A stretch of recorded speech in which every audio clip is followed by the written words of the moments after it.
We often remember the Boer War as this long, grueling, drawn-out conflict. But what if I told you that, according to the brilliant strategist Captain A.T. Mahan, the whole thing was pretty much won and lost in the first 30 days? Yeah, he argued that the initial blunders and some incredibly risky gambles sealed the war's fate before the main British army had even set foot in South Africa. So let's set the scene. On one side, you've got the British Empire. We're talking the global superpower of the day, an absolute behemoth. And on the other side, two small, pretty rural republics in South Africa, the Transvaal and the Orange Free State. I mean, it's the classic David versus Goliath story, right? The mightiest empire on earth against a bunch of independent farmers. Which brings up a really obvious question. How in the world did this war last more than a week? Why weren't these two little republics just immediately steamrolled by the British war machine? And here is where things get interesting. Because at the very beginning of the war, on the ground, the roles were completely flipped. The Boers, the supposed underdogs, actually had a massive local advantage. They had more guys, they had better positions, and they were ready to go, while the bulk of Britain's army was still 6,000 miles away. So this initial advantage, it gave the Boers a golden opportunity, this perfect window to strike a knockout blow. But, and this is the key to the whole story, as Mahan argues, they completely squandered it. They made a fundamental strategic mistake.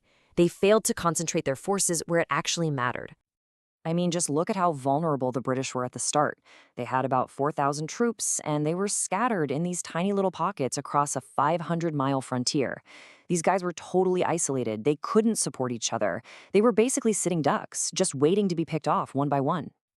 And this quote, wow, it tells you everything you need to know about the Boer mindset. When his General Kronje wanted to go on the attack at Mafeking, President Kruger shut him down. He said, "The place is not worth the lives of 50 burghers." He was focused on capturing places, on territory, not on destroying the enemy's army, the thing that could actually fight back. Okay, so to really get why that was such a huge mistake, we need to talk about this core military idea, the center of gravity. This isn't a city or a fort. It's the source of your enemy's power. It might be their main army, their political leadership, maybe even their will to fight. In any war, your number one job is to find that center of gravity and hit it with everything you've got. So, what was the British center of gravity here? It wasn't a town like Mafeking. It was their main field army, all gathered in a region called Natal, under a guy named Sir George White. That was the one force that could really hurt the Boers. But instead of ganging up on that army and crushing it, the Boers split up their forces to surround these unimportant little towns. They chose a waiting game over a decisive fight. Meanwhile, over in Natal, the British command knew they were in a world of hurt. They were outnumbered, their backs were against the wall, so they decided to make a really risky gamble. Instead of falling back, they were going to meet the Boer invasion head-on with an aggressive defense. And man, those first 2 weeks were just a whirlwind of desperate fighting. At Talanaher and Elandslaagte, the British didn't sit around and wait. They attacked first. And these were brutal, really costly battles, but they totally stunned the Boers and threw their whole plan into chaos.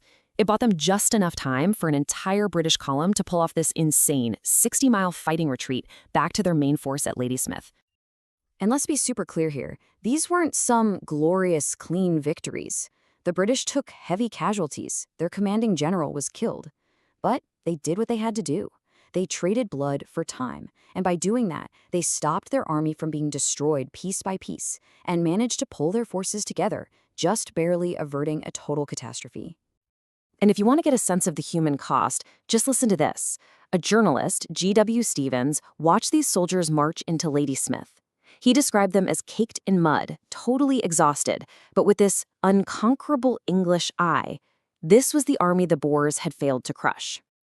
So, while all this life-or-death drama is unfolding in Natal, the British Empire's real weapon was finally coming into play. And it wasn't a new rifle or a bigger cannon. Nope. It was something way more powerful. Its total command of the sea and its incredible logistical machine. Just look at this number. 166,277. That's how many soldiers were shipped 6,000 miles in just over 5 months. That's over 1,000 men a day. It was a logistical operation on a scale the world had literally never seen before. And it was the one thing the Boers could do absolutely nothing to stop. And you can see the pace of it right here. Look at that massive surge in October and November. Then, you see this interesting dip in December. That's because everyone back in London was a little overconfident. But then came a series of shocking defeats that month, what they called Black Week. And boom, the numbers shot right back up as the empire realized what a real fight it was in for. Now, you might think moving that many people would be total chaos, but it wasn't. It was a well-oiled machine. The Royal Navy would grab civilian ships, refit them for military transport, and every single one was inspected. Getting the troops on board was like clockwork. The whole voyage was managed and organized. Mahan called it a triumph of organization, and this system is what let Britain turn its power on paper into actual power on the ground. So when you put it all together, you realize these opening moves weren't just a series of battles. It was all about time. The whole conflict was a race against the clock. Think of this as the scorecard after that first critical month. Sure, the Boers gained a lot of ground, no doubt about it, but they completely wasted their advantage on pointless sieges. They failed to destroy Britain's army. The British, though, they lost territory, yeah, but they bought themselves precious time with blood. They saved their main army, and that gave their massive reinforcement machine the time it needed to kick into high gear. And you know what? People saw this happening in real time. Just a week into the war, a military critic named Spencer Wilkinson wrote this right here. He knew that everything, absolutely everything, depended on that one British army in the Tal. Its survival was the whole ballgame. If the Boers couldn't destroy it, their cause was, in his words, hopeless. And that, right there, that is the heart of Mahan's entire argument. The Boers had one shot to win this thing. A brief window where they were actually stronger. By failing to go for the jugular, by not hitting the British center of gravity, they gave their enemy the one and only thing that could truly defeat them: time. Time to learn, time to adapt, and time to bring the overwhelming power of an entire empire crashing down on them. Which leaves us with this one kind of mind-blowing question. If Mahan's analysis is right, was the Boer War decided before the main British army even showed up?